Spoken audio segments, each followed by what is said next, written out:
Poppy, seen it in top lane, seen it in jungle, seen it in support, sort of last game. So that's going to be taken away alongside GP, Alistair, and Tam Kench. And I wonder if Kalista will finally be open. It was banned the last 2 games. It is not. Because now G2 says, you know what? We do not want to risk you get first rotation Kalista. So obviously, they don't want to first pick the Kalista itself because there are all of these super top picks they want to get. And then Fnatic will just take Kalista in the first rotation. And that's what G2 wants to avoid. With the last ban coming in, Lulu could easily be one, but I don't think you need to ban Lulu against G2. Because I think if Perks plays Lulu, that's good for you. And if Kikis picks Lulu, he's not on a tank top lane and he doesn't look that comfortable. So I like what Fnatic is doing. Sure, he's not on a carry and that will maybe hamstring the lineup. Shen was the final ban. This is still 6-1. We don't have the rework Shen. Played that this morning. Actually pretty good. But first pick will be Corki. Flex comes out, instantly logged in, waiting for Fnatic's picks. Yeah, so again, G2 didn't want Kalista to go over on the side of Fnatic, but then first picking the other AD carry, the 2 top tier AD carries, Corki and Kalista at the moment. I still want to see Corki mid lane. We haven't seen it in Europe. It is so good. Thing is, when Kalista gets banned away, the value of Corki AD carry just goes up and up. But Fnatic can be so happy with the start to this pick and ban phase. You leave Lulu open, you don't jump into that trap. You take away a tank as well from Kikis, and you get Lissandra as a flex pick in your first rotation. Always fantastic. Yeah, and you get Graves, which is another bonus. Pick, and Graves are just fantastic right now. Love watching some Graves with that Thunderlords and waiting for the next 2 pickups from Gamers 2. Looks like they're thinking about going for their bot lane here, and if they do lock in the Lucian, who is another one down from Kalista in terms of top AD carries, that would mean a mid lane Corki. But it's way too early to show it for G2. There's no reason to pick it right now, unless you're afraid of Rekkles taking that Lucian. But now you're already showing, basically, you're showing your bottom lane and you're showing your mid lane. And Fnatic has already picked a champion who's very good at engaging onto these AD carries. Fnatic can now basically say, okay, we know what they're building, double AD carry composition. We need something that can dive that back line because they're going to be so squishy. There's no split pushing component for G2 at all, so it's going to be grouping. They might have one guy up top lane, but Kikis again has mainly played tanks, so that's what you're expecting. So Fnatic can also just say, let's draft a super... Either we draft a 1-3-1 split push comp with double TP from potentially Lissandra, and we just always push down side lanes and the AD carries can never group. Or we just draft a massive teamfight comp with a lot of hard engage, and we just smack down the AD carries. And they could already do either with the flexibility you have from Lissandra and Graves. It just seems weird picking double AD into Lissandra, who one of her greatest strengths is buying time by jumping in, popping her ultimate. The AD carry can't push forwards into her. And then you just don't do anything for like 2.5 seconds. I like almost everything Lissandra offers against double AD carry, as you just mentioned, because she's also a fine split pusher. You can run teleport on her, you can put her in a side lane, and she can fast push these waves very effectively. Has great TP flanks against AD carries. And because Braum has come in as well for G2, there's no hard disengage. I would have expected then maybe a Morgana or Janna to kind of stop this engage from Lissandra from taking down an AD carry, but Braum doesn't really offer that. He has a massive zone he can give you. He has great ability to single out a target, but he doesn't offer hard disengage. Or if they ask them to all group up in a bottleneck so he can ult them all at the same time, that would work. But yes, in open ground in like mid lane, for example, that's not going to work out. Ezreal was picked up with the Trundle, so probably going to see that AD carry. Have seen mid lane Ezreal as well. It's a tough comp for G2 to play. Like there's zero front line. You have a 1-4 setup with Fiora as the split pusher, and you want to then group Corki, Lucian, Nidalee together to siege. But Fnatic can obviously see that. They should just pick some... If they want to put Lissandra top, you just pick wave clear here.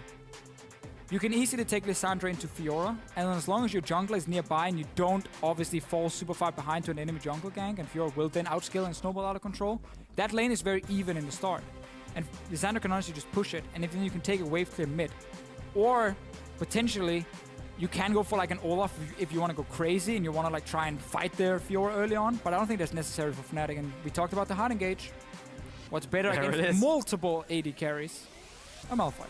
Malphite, boys. And the Nidalee lock-in as well. We saw it once before. I believe it was from Gileas. And Nidalee. It was not excellent. And we'll just have to see how it works. Like, I just don't think it's as strong as the top-tier junglers right now. No, and I think Nidalee is just so tunneled on like 1 or 2 things she does okay.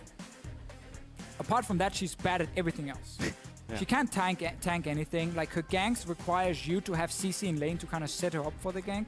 She's super strong if she gets to one-on-one you. you know, in the early game. And then she can group and start sieging with long-range spears, but you often don't get enough gold to get enough AP to make those spears really, like, really strong. So her value out of sight of the early game, like the first 15 minutes, just like drops big time. Where Graves, who can build very Brewster-ish, you know, with more, and he builds Sterak's Gauge, he has a very strong team fight then. Nidalee just runs in and gets like one shot and it's just gone. Yep, all of those points are very, very true, Martin. But there we go, have the coaches shaking hands as their teams enter the Rift very, very shortly. But here we have the full compositions ready to go. And as we get into this one, make sure you tweet at LOL eSports using those hashtags G2 win or Fnatic win. We'll be seeing on who you think will be taking this game as we get into the Rift. But not too long now before we get into this. Just waiting it out. Just slow. Waiting for opportunity. Here we go. Getting into game. G2 versus Fnatic. Getting into Summer's Rift. A lot of Fnatic fans in the crowd today. People with Febiven, signs, Fnatic flags and everything. They always have massive amount of fan support in the EU LCS studio. Yep. Case in point. Some are even heralding Gamsu as the new Huni. After his first performance on Olaf, not too far wrong either. I mean, he had a great start. Yeah. But then we haven't really seen Gamsu There's still time. do that much. But now he's on Malphite. So. Yeah. So Malphite is not a Huni champion. That is for sure. Unless he's like full AP Malphite and he will surprise us. Who knows? Or the Iceborne Gauntlet build, which is fantastic. I think that is fantastic. And I think it's good. I think so too. In this setup as well. You get early armor, cooldown reduction against the Fiora. Obviously, Fiora will do really well in lane against Malphite. She's always done well against him because she has the true damage. She has to sustain. And then later on in the game, Malphite can't really touch her. But you're not looking to 1v1 Fiora. You're looking to TP in, look at 280 carries, and say goodbye. Hopefully because you hit the ulti, not because you miss it. Of course. Well, Spirit going into the bottom side of his jungle with Gamsu and looking for the lane swap-ups that are already set up for the double jungle. Has this been read out, though? It looks like it, as Kickers has gone down. It's so often when we see these very obvious lane swaps, and there's no invade coming because it's also harder to invade now where minions are spawning at 130. So once you commit to one side, you have to like instantly move back to the other side to then do a camp if you want to then mind game them. Oftentimes, though, you just end up on that side anyway, and the team can swap around. So Fnatic will get, or well, G2 will get 2v2 lanes, which is what they want, because let's highlight this again. G2's composition wants to basically win this game in 25 minutes. You have Nidalee, you have double AD carry, so late game team fights for you are so difficult against double engage, against blue build Ezreal, against even the pillar from Trundle, which can be super annoying for these AD carries when they're trying to like position properly. Only Fiora is the late game insurance for G2, and that's not enough. So getting standard lanes is very good for them, very important, and this is where Fnatic has struggled as well. They always fall behind in standard lanes, because also they pick weaker matchups, like Ezreal into Lucian. That's super unfair. What do you think about Trundle picking up Strength for the Ages? Because we're seeing more and more supports do that, specifically the Relic Shield support, so you actually do get those income of cannon minions. But is it as strong as going for Bond of Stone, which Hybrid's gone for? I mean, I guess it honestly depends a lot on the support itself. In like, does he want more base HP? Because he also thinks he can drag the game to late game and get it fully stacked out, which is what Fnatic is aiming for. And also the percent damage he would absorb in this case. Because he's obviously a support, against so much damage for G2, I probably would have valued getting Bond of Stone.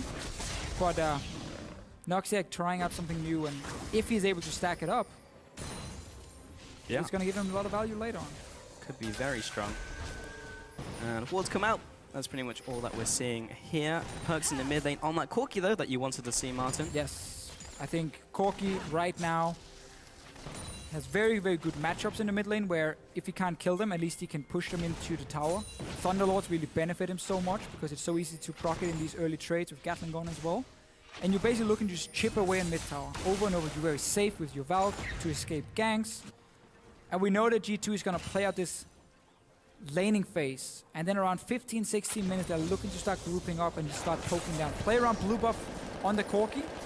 Get him to level 11, give him a Trinity Force, let him be that big carry for your team here in the start of the game. We might actually see some package plays as well, because one thing Nidalee does have is some early game damage. Her spears got buffed in recent patches as well. Maybe the damage isn't comparable to Graves hitting him in the face with end of the line, but they might still be able to make plays with the package, because sometimes it just expires and you just have to use the clear a minion wave. Yeah, and this is another thing that's going to be super tricky for G2. Graves is the only jungler who offers wave clear. Fnatic took him in first rotation, obviously, as we see so often. And that's going to be so key, because what normally could have happened was that Fnatic would try and put the double teleport in side lanes, and then Ezreal would sit mid with no wave clear or an Iceborne Gauntlet cross. Obviously not enough for him, but now Graves can assist him. End of the line on the wave, kill it very quickly. That does stop quite a lot of the push from G2. I want to see how Fnatic wants to use it later on. Yeah, Fnatic definitely have the tools to deal with what G2 have. As you mentioned in Champion Select, it's a very hard composition to play. Super difficult. One mistake, one big mistake in the early game, and honestly, you might have lost the game already. You cannot afford to fall behind if you're G2 in this case. Well, this is a potential play that could get them ahead or put them behind if Trick decides to go into the top lane and gank. They're both full HP though, so fairly unlikely we're going to see a dive. But they did take away the Krugs as he heads back into his jungle. Kick is in the bot lane though with Gamsu. It's a Fiora Malphite matchup, so there's a lot of farming and there's a lot of hitting Malphite and him saying, okay, I'm just going to hit this minion now. The first time we see Kick is on a carry champion. He played Lulu and he played tanks. Tahm Kench, basically. He is the guy we're looking at. We're saying, like, we praise G2 for having very strong individual players. Kick is probably the odd man out. We're like, not 100% sold on his ability as a top laner yet. Spirit might get a good gank on Perks here, though. Ruh-roh. Oh, jumps over the wall, looking for the lineup for the Q, but Perks will flash away and respond with a decent amount of damage with a fast bomb onto Featherman and Spirit as they back away. She does some early pressure on mid. Fnatic is not really under that much pressure in other lanes. Ezreal will always fall slightly behind, but Ezreal is one of these champions who can always just kind of survive. You can always farm with Q from range. He's very safe. But it does mean that G2 will have the chance to constantly push in both mid and top lane. Should prompt Trick to walk into the enemy topside jungle and kind of take over that one and try and look for Spirit. But then you can debate.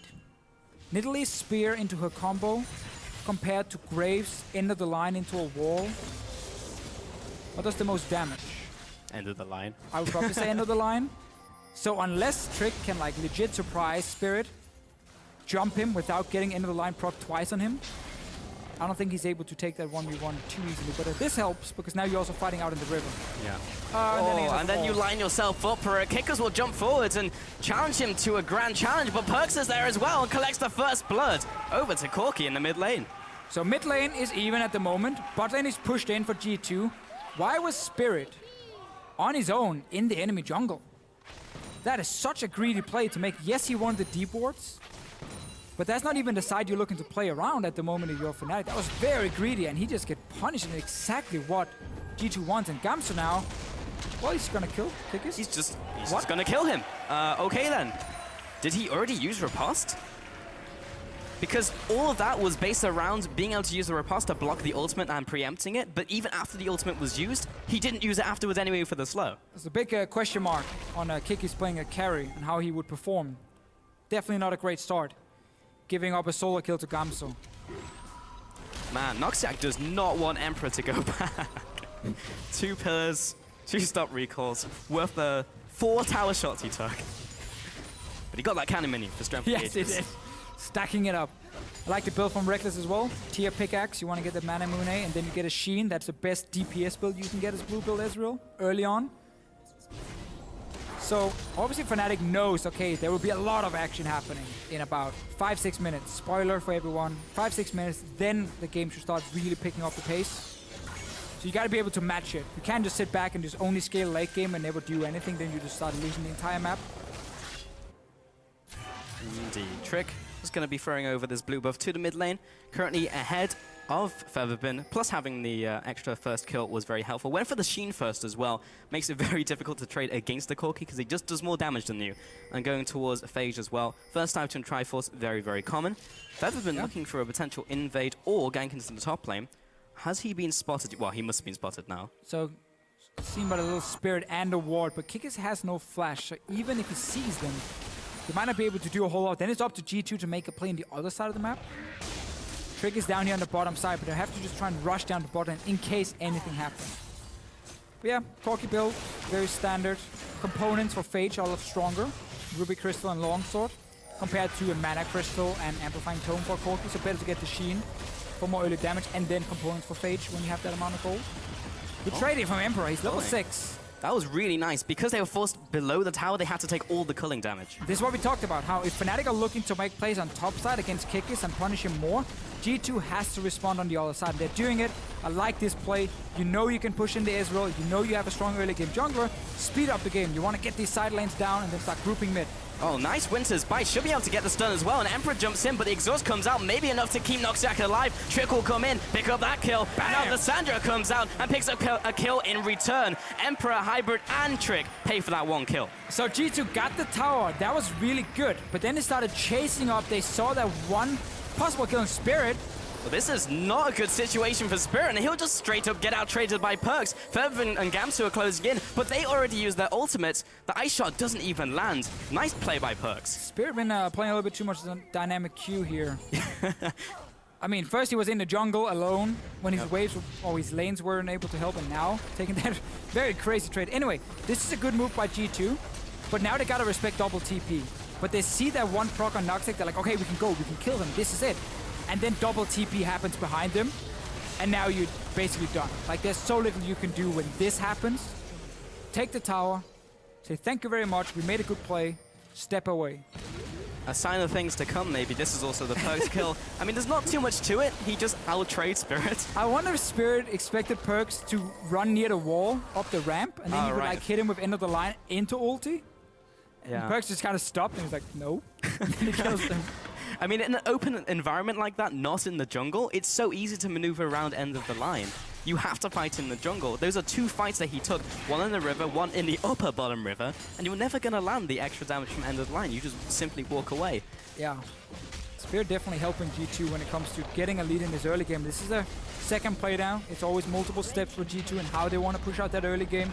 Take bot tower, move your 3-man group up on top side after, where you are stronger in terms of AD carries. You are stronger at the moment as a unit of 3. And I like the play again from them. Double TPs on cooldown. And now they just got to try and wave clear this bot side. You can see Perks coming down on your minimap. So G2 playing really well on the map at the moment, and Fnatic are way too slow to react. Perks also had the package, so there has to be respect in the bottom lane from Reckless and Noxiac. In the 2v2, theoretically they should win. Kikis is trying to get in lane. The flash forwards, and the package comes across and knocks them both into Reckless.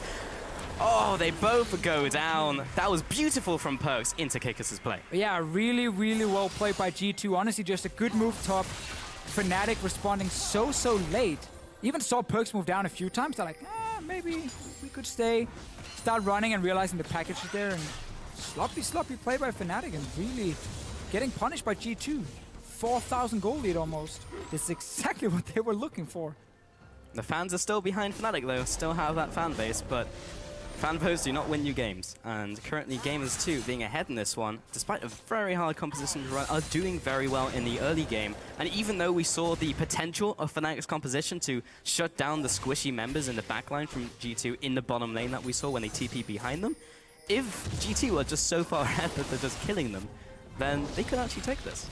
Yeah, that's the problem with Fnatic and how again they want to scale up, but the only wave play is Febiven and Spirit together.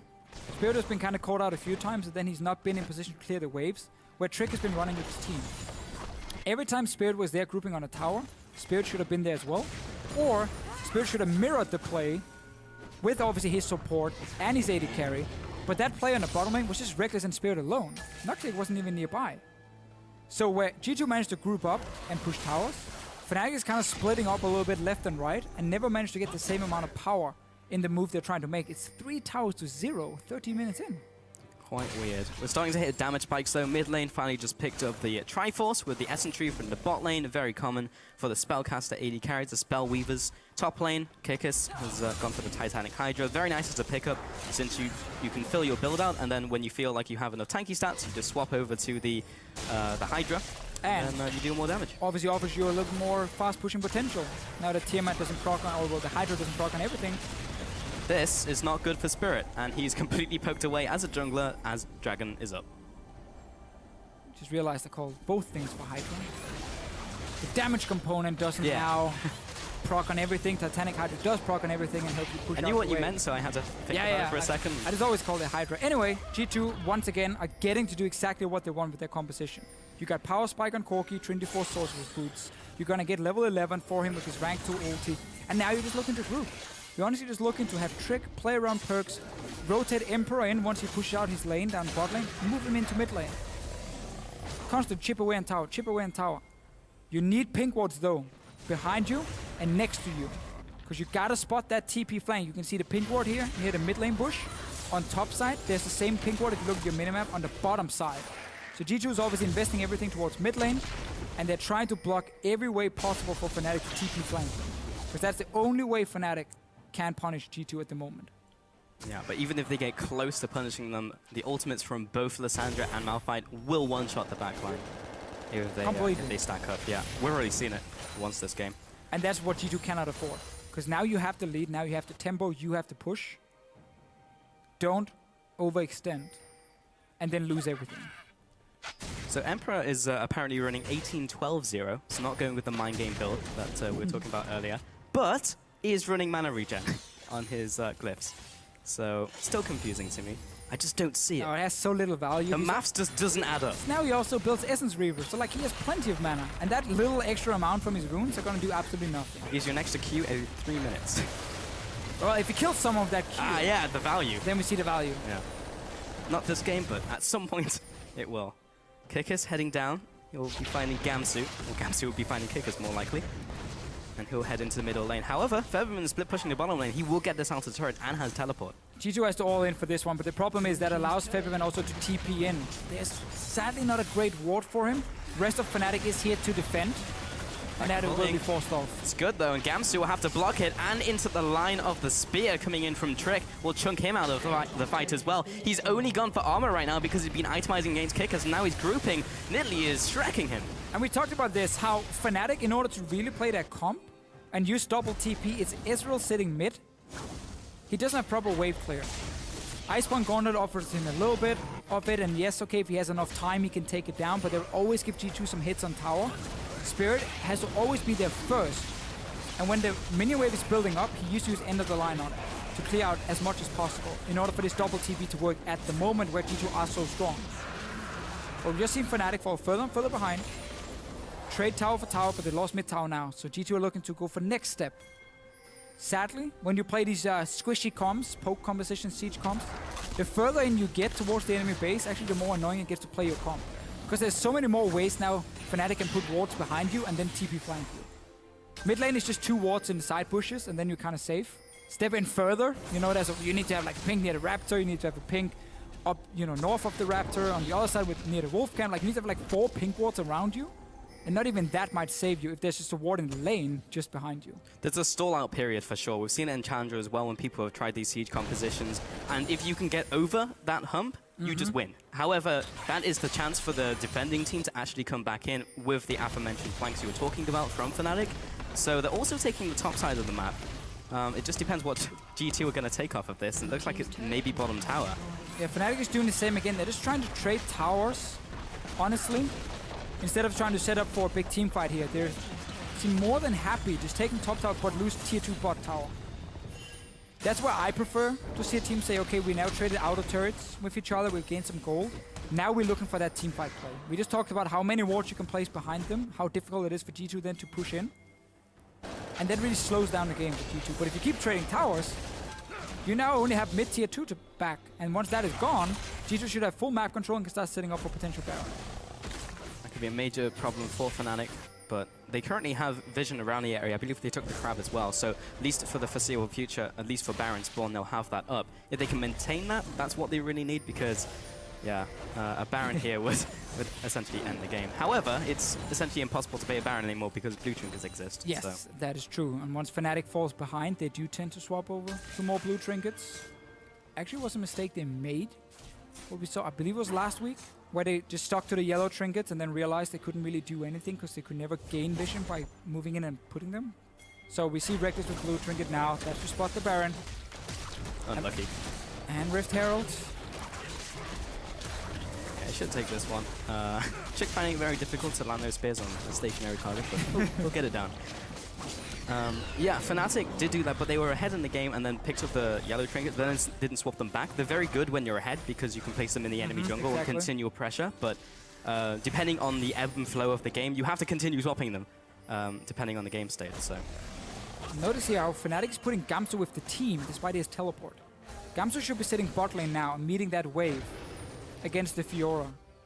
If Febiven is spotted here, technically G2 could start rushing up mid lane.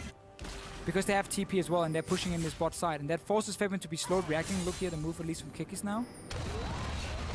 But here comes the package from Perks. Interesting. Yeah, gets the W out just in time from Febiven, so he'll jump away with Glacial Path. Yeah, it's obviously difficult to use TP from like 2 lanes right next to each other. So G2 are basically playing around jungle vision. And now they start pushing up mid, as we talked about here before. Ezreal will clear part of that wave.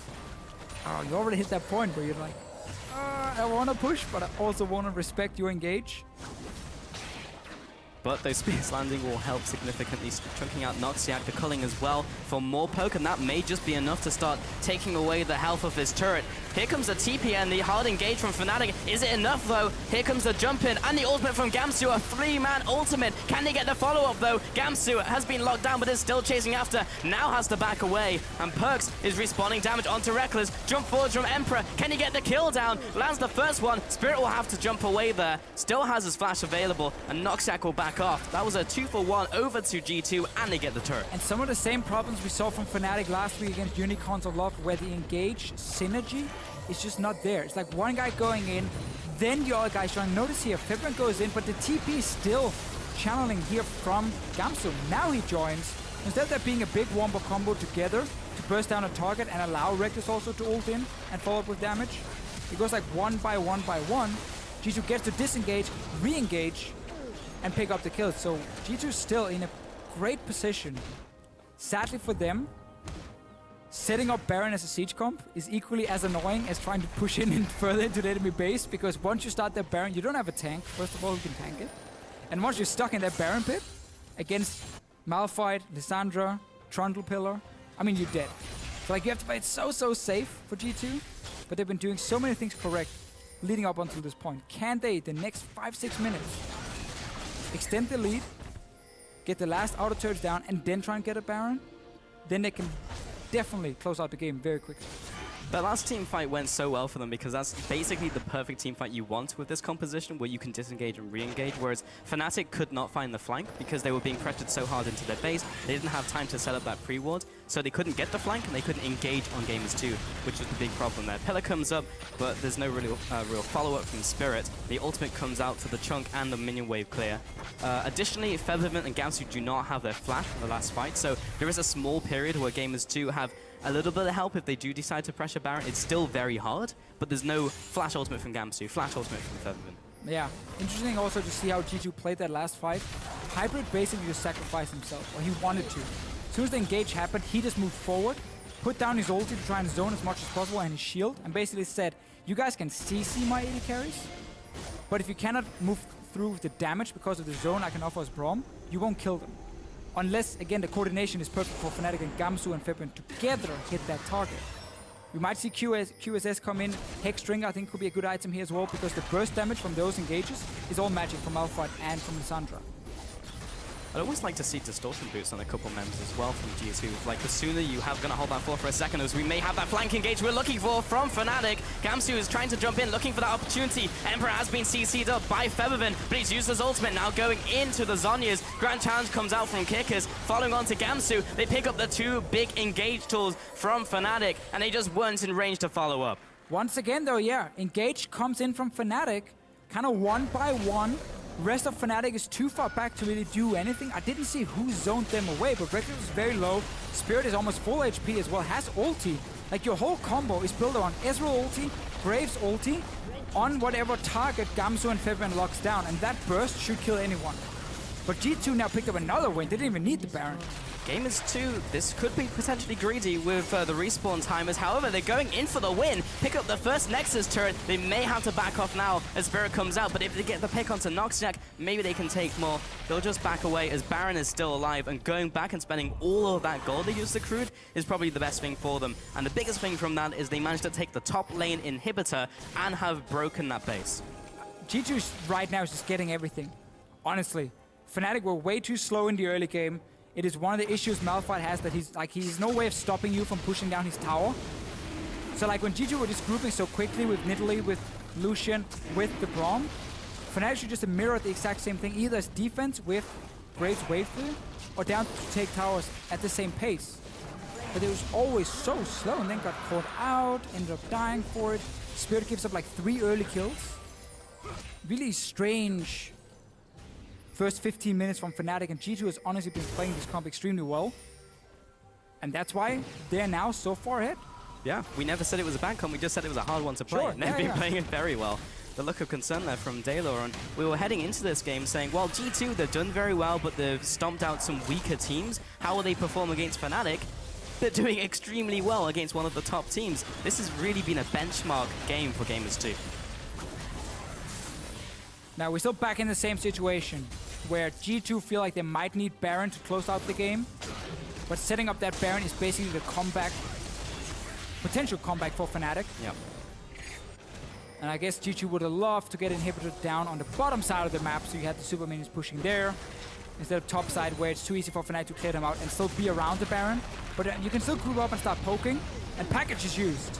Noxiac away from him, however, so it's not going to be perfect. And with the smoke screen thrown down. Why is Gamsu not bot lane? He has TP. I don't know. And the tower's just kind of going down to Kikis, and it will be dead before Gamsu arrives. Okay, sure. Okay, there's a free turret, and now Kikis will actually go into Gamsu, trying to get those vital procs off. Gamsu realizes it's too easy for him, will just have to back off to the mid lane, maybe try and engage. Emperor's a little bit chunked, so is Perkz. Perkz is just in the base for some reason. It will just flash out of there. And now Noxiac has taken the chunk. Gamsu will have to back off. And Kikis is looking for the flank from the sidelines. Gamsu dropping low. He's out of mana. And now the team can get the damage onto him. He'll have to flash away. So will Featherman. Gamsu didn't burn flash, but Featherman did. Now Featherman will be going down. Spirit is trying to do everything he can, but he just really can't do that much. Actually, jumps in, picks up the kill alongside Reckless, but he's had to put himself in a bad position to get that play off. Gamsu's come in from base, but what's he have? He has no ultimate, he has no carries left remaining apart from Spirit's damage. And again, Fnatic are just so weirdly positioned on the map, just allowing G2 to constantly push in, poke again on mid tower, get a free bot lane tower. And honestly, G2 are just so far ahead, you know, they can just keep pushing in, and there's so little Fnatic can do. Well, they're poking away, and Gamsu's trying to tank some damage up for his tower. Now he gets CC'd in place by the Winter's Bite, into the concussive blows. The tower goes down, and all Fnatic are being shoved away, and Gamers 2 just close in on the Nexus, should be able to pick this one up, and Gamers 2 take the game over Fnatic. That was a super strange game to watch. I felt like G2 just got allowed to do everything they wanted, and there was almost no response from Fnatic except for one TP play in the bot lane where G2 is overextending. Outside of that one play, G2 honestly just quickly rotated around the map, kept fast pushing in with Nidalee and an AD carry, just buff him up, give him the attack speed, have the double range, and Fnatic were just always so far behind on the play. There was a lot of question marks for me on Fnatic's communication. So many times we saw the engage from Gamsu Featherman, no one be there, maybe people being zoned away, specifically in the mid lane when Featherman jumped in, popped ult, then Gamsu was just still teleporting into the fight. There was a lot of problems there for Fnatic. Tons of problems for Fnatic, but G2, they take, I mean, we have to respect. Oh yeah. They take a composition that are so hard to execute, and if you make like one big mistake in the early game, or if you're too slow at moving around and pushing, like you basically lose the entire game. But they played that so well outside of that one, obviously, over-aggressive move in bot side, but that wasn't enough to lose the game for them because they just swapped top, took 2 towers basically for nothing. Fnatic didn't even get the bot lane tower. And then when we're talking about like how, oh, normally you need to get the Baron here, Kikis is just pushing bot lane alone and nobody's there. He just takes tower and it's like, this was probably the worst game I've seen Fnatic play all year. Again, obviously, we haven't seen that much. But even looking back at last year, I know it was a bit of a different lineup. There was like one game at Worlds where we felt like they played absolutely terrible. This game, to me, ranks up there. If you look at Fnatic for the last 2 years, basically, as one of the worst games I've seen them play.